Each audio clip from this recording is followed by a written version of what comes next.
स्वागत है एक बार फिर और अब पहली खबर। याद है कॉरपोरेट अराजकता और अंतहीन एजेंसी पिचों के पुराने दिन। खैर, गोडरेज ने उस पुराने तरीके को ही बदल दिया।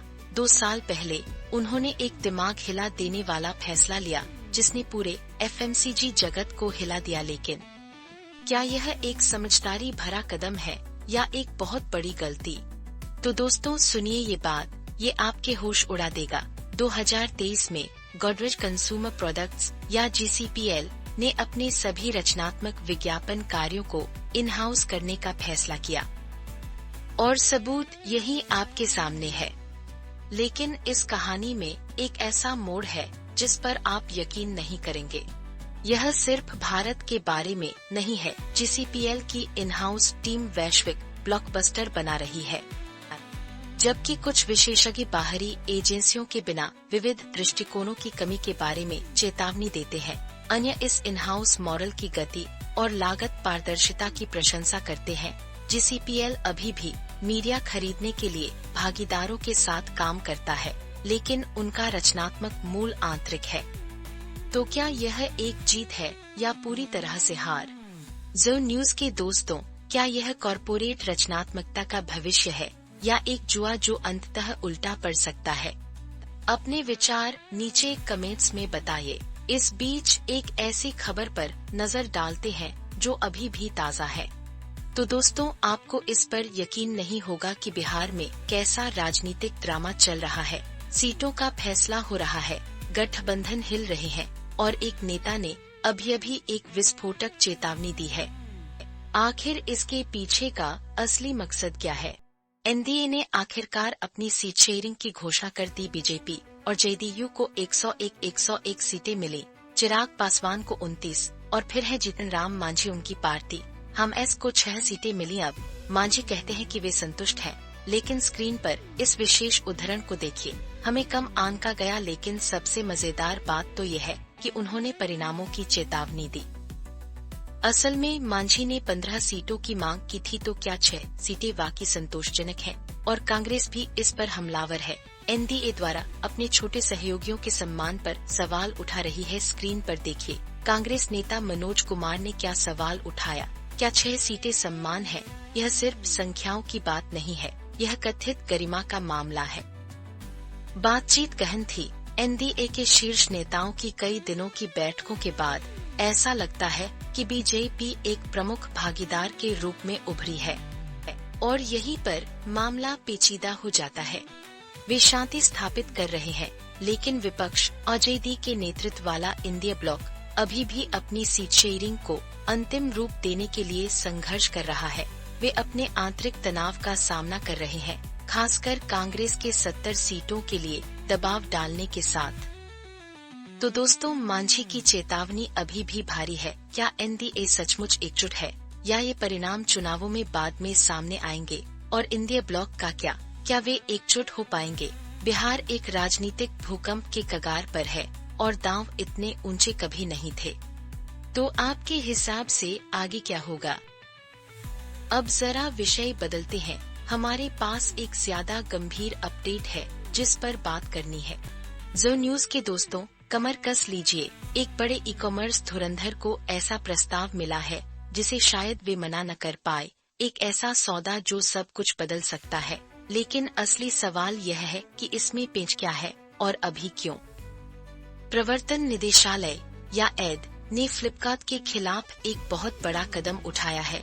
एक बड़े फेमा उल्लंघन मामले को बंद करने की पेशकश की है और सबूत यही आपके सामने है। जो न्यूज के दोस्तों, स्क्रीन पर इसे देखिए। ED चाहती है कि फ्लिपकार्ट अपनी गलती माने, भारी जुर्माना भरे और सुनिए, अपने पूरे विक्रेता नेटवर्क को भंग कर दे। यह सब विदेशी मुद्रा नियमों के कथित उल्लंघन के बारे में है, खासकर बिक्री बढ़ाने के लिए छूट देना, जिसे ED एक बड़ी गलती मानती है। जो न्यूज के दोस्तों, यह सिर्फ जुर्माने की बात नहीं है, लेकिन सबसे मजेदार बात तो ये है, जहां फ्लिपकार्ट और अमेज़न इंडिया दोनों इन कथित उल्लंघनों के लिए ED की जांच के दायरे में थे। एक आधिकारिक सूत्र ने एक ऐसी बात बताई है जो दिमाग हिला देगी। फ्लिपकार्ट को दिया गया ये प्रस्ताव एक रणनीतिक चाल हो सकता है और यहाँ इस टेक्स्ट को देखिए। ये सब कुछ कहता है ये प्रस्ताव अमेरिका के साथ द्विपक्षीय व्यापार वार्ताओं के दौरान भारत की स्थिति को मजबूत कर सकता है। यह कंपाउंडिंग नियम कंपनियों को गलती स्वीकार करने, भुगतान करने और उन लंबी खींचने वाली कानूनी लड़ाइयों से बचने की अनुमति देता है। ये बाहर निकलने का एक रास्ता है, लेकिन असली सवाल यह है कि किस कीमत पर। यह सिर्फ फ्लिपकार्ट की बैलेंस शीट के बारे में नहीं है। ये बड़े ई कॉमर्स खिलाड़ियों के लिए एक मिसाल कायम करने और संभावित रूप से अंतर्राष्ट्रीय संबंधों को प्रभावित कर। तो ज़ न्यूज के दोस्तों, फ्लिपकार्ट क्या करेगा? क्या वे कथित गलतियों को स्वीकार करेंगे, अपने नेटवर्क को भंग करेंगे और कीमत चुकाएंगे, या वे लड़ेंगे? इस फैसले के भारत की डिजिटल अर्थव्यवस्था और वैश्विक व्यापार के लिए बड़े निहितार्थ हैं। इस अविश्वसनीय घटना पर आपकी क्या राय है? ठीक है, अब उस खबर की ओर चलते हैं जो पूरे हफ्ते ऑनलाइन छाई रही।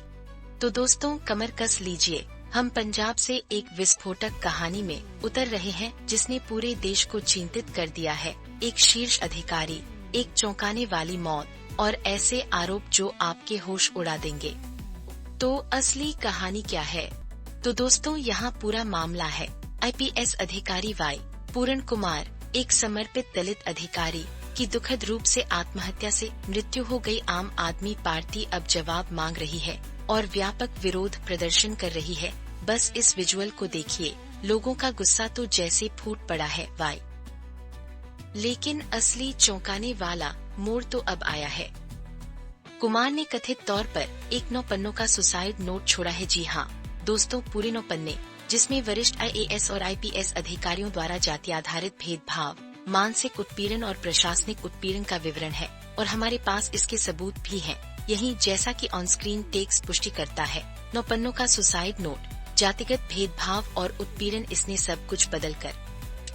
AAP पीछे नहीं हट रही है दोस्तों। वे बीजेपी के नेतृत्व वाली हरियाणा सरकार पर चुप रहने और न्याय में देरी करने का आरोप लगा रहे हैं। वे दावा करते हैं, जैसा कि आप स्क्रीन पर देखते हैं, सरकार की चुप्पी, सच्चाई को दबाना, पूर्णविराम। और ये वो बात है जो आपको कोई नहीं बता रहा है। वे इस लड़ाई को डॉ.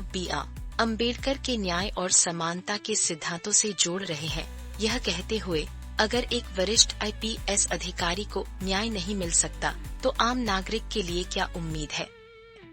ये कैंडल मार्च पूरे पंजाब में फैल रहे हैं। हजारों लोग जवाबदेही की मांग कर रहे हैं। यह आंदोलन कुमार के परिवार को न्याय मिलने तक जारी रहने की कसम खाता है। दोस्तों, यह सिर्फ एक स्थानीय मुद्दा नहीं है। क्या यह एक प्रणालीगत विफलता है या न्याय की आत्मा के लिए एक राजनीतिक लड़ाई तेज हो रही है?